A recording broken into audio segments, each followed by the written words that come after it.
নমস্কার, কেমন আছেন সবাই? তো চলুন শুরু করা যাক আজকের ভিডিও। আজকের রেসিপিটি ছোট থেকে বড় সকলেরই পছন্দের একটি খাবার। তো চলুন, আমি এখানে নিয়ে নিয়েছি ক্যাপসিকাম, গাজর, পেঁয়াজ। আপনারা চাইলে টমেটো বা পালং শাকও ব্যবহার করতে পারেন। আমি এখানে সবজিগুলোকে একদম কুচো কুচো করে কেটে নিয়েছি। দেখুন,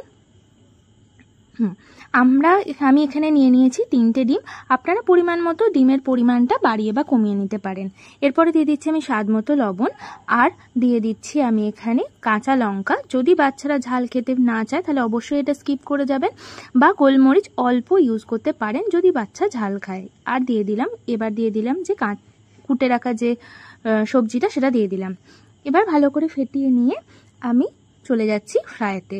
তো চলুন, আপনারা এখানে বাটার ইউজ করতে পারেন। বাচ্চাদের ক্ষেত্রে আমি এখানে সরষের তেল ইউজ করেছি। বাচ্চাদের জন্য করলে অবশ্যই বাটার ইউজ করবেন। আর এখানে দেখুন, আমি হাফ পোর্শনটা দিলাম এবং হাফটা আমি পরে করব। দেখুন, আমি এখানে দুদিকটা সমান ফ্রাই করব না, একদিকটা একদম একটু কম ফ্রাই করব, একদিকটা একটু বেশি ফ্রাই করব। এরপরে আমি বাদ বাকি যে মিশ্রণটা সেটা দিয়ে দিলাম। এখানে যেহেতু আমি বাচ্চাদের জন্য করছি, আমি এখানে কোনো চিলি ফ্লেক্স বা অরিগানো এসব কিছু দিচ্ছি না, একদম সিম্পলভাবে করছি। এখানে দেখুন, আমি যে দিকটা বেশি ফ্রাই হয়েছিল সেদিকটা দিয়ে দিলাম, যাতে করে আমি দুদিকটা ইভেনলি আমি ফ্রাই করতে পারি। তো চলুন, হয়ে গেছে আমাদের একরকম পদ্ধতিতে চিজ অমলেট করা। দেখুন, আর হ্যাঁ, এখানে বলে রাখি, আমি এখানে চিজের পরিমাণটা অনেকটাই কম দিয়েছিলাম। আর আপনারা যদি মনে করেন যে বেশি দেব তো বেশিও দিতে পারেন। দেখুন, আমি একদম কম দিয়েছি। এটা বাচ্চাদের জন্য একদম পারফেক্ট, খুব ভালোবাসবে, বড়রাও খেতে ভীষণ ভালোবাসবে।